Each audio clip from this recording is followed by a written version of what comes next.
Telugu Desam high command full stop పెట్టింది. దీనిపై party అధికార ప్రతినిధులు ఎవరూ కూడా మీడియా ముందు మాట్లాడవద్దు అని చెప్పి ఆదేశాలు జారీ చేసింది. మొన్న స్వచ్ఛాంధ్ర కార్యక్రమంలో భాగంగా ముఖ్యమంత్రి చంద్రబాబు నాయుడు కడప జిల్లా మైదుకూరు వెళ్లిన సమయంలో అక్కడ పార్టీ పాలిట్ బ్యూరో సభ్యుడు రెడ్డప్ప గారు శ్రీనివాసరెడ్డి ప్రకటన చేశారు. లోకేష్ నాయకుడిగా నిరూపించుకున్నారని, అందువల్ల ఆయన డిప్యూటీ సీఎం చేయాలి అని చెప్పి విజ్ఞప్తి చేశారు. ఆ తర్వాత ఇదే అంశానికి సంబంధించి నిన్న ఆదివారం రోజు పార్టీ పాలిట్ బ్యూరో సభ్యుడు సోమిరెడ్డి చంద్రమోహన్ రెడ్డి కూడా ట్విట్టర్లో పోస్ట్ చేశారు. ఆ తర్వాత ఈరోజు రాజమండ్రిలో అర్బన్ ఎమ్మెల్యే ఆదిరెడ్డి వాసు కూడా తన వ్యక్తిగత అభిప్రాయం అంటూ డిప్యూటీ సీఎంఏ కాదు లోకేష్ను సీఎంగా చేయాలని, అదే సమయంలో పవన్ కళ్యాణ్ను కూడా సీఎంగా చేయాలి అని చెప్పి వ్యాఖ్యలు చేశారు. దీనికి ప్రతిగా అన్నట్టుగా కూడా జనసేన నేత కీలక నేత కిరణ్ రాయల్ ఈరోజు తిరుపతిలో మరో ప్రకటన చేశారు. అందులో ఏంటి అంటే మెగా బ్రదర్స్ ముగ్గురు కాదు నలుగురు అనుకుంటున్నామని, అందులో చంద్రబాబు నాయుడు కూడా ఉన్నారని. అయితే నారా లోకేష్ డిప్యూటీ సీఎం అంశం ప్రస్తావనకు వచ్చినప్పుడు మేము పవన్ కళ్యాణ్ని సీఎంగా చూడాలని 10 సంవత్సరాల నుంచి అనుకుంటున్నామని పరోక్షంగా వ్యాఖ్యలు చేశారు.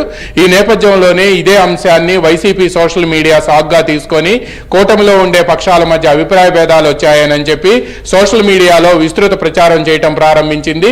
దీంతో తెలుగుదేశం పార్టీ సెంట్రల్ ఆఫీస్ అప్రమత్తమైంది. ఇదే విషయాన్ని ఈరోజు దావోస్లో దిగిన వెంటనే ముఖ్యమంత్రి చంద్రబాబు నాయుడు దృష్టికి కూడా తీసుకువెళ్లారు.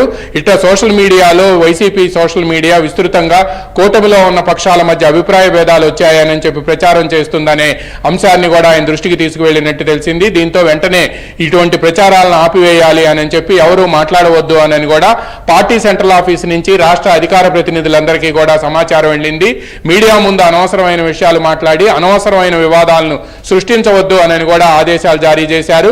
పార్టీ కేంద్ర కార్యాలయం నుంచి అధికార ప్రతినిధులందరికీ ఫోన్లు చేయడంతో పాటు నిన్న మొన్న ఈ రోజు కూడా ఎవరైతే లోకేష్ ను డిప్యూటీ సీఎంగా చేయాలి అని చెప్పి కొంతమంది నేతలు వ్యాఖ్యలు చేశారో వాళ్ళకు కూడా ఫోన్లు చేసి చెప్పారు.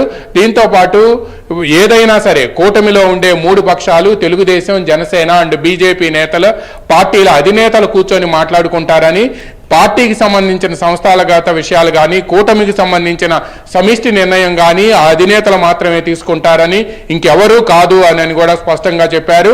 ఎవరూ కూడా వ్యక్తిగత అభిప్రాయాలు అని కూడా మీడియా ముందు మాట్లాడవద్దు అని కూడా ఆదేశాలు జారీ చేశారు. అనవసరమైన వివాదాలకు తావిచ్చి ప్రతిపక్షానికి అనవసరమైన ఆయుధాలను కూడా అందించవద్దు అని కూడా పార్టీ కేంద్ర కార్యాలయం నుంచి కీలక నేతలందరూ కూడా అధికార ప్రతినిధులతో పాటు మిగతా నేతలందరికీ కూడా ఫోన్లు చేసి స్పష్టమైన ఆదేశాలు ఇస్తున్నారు.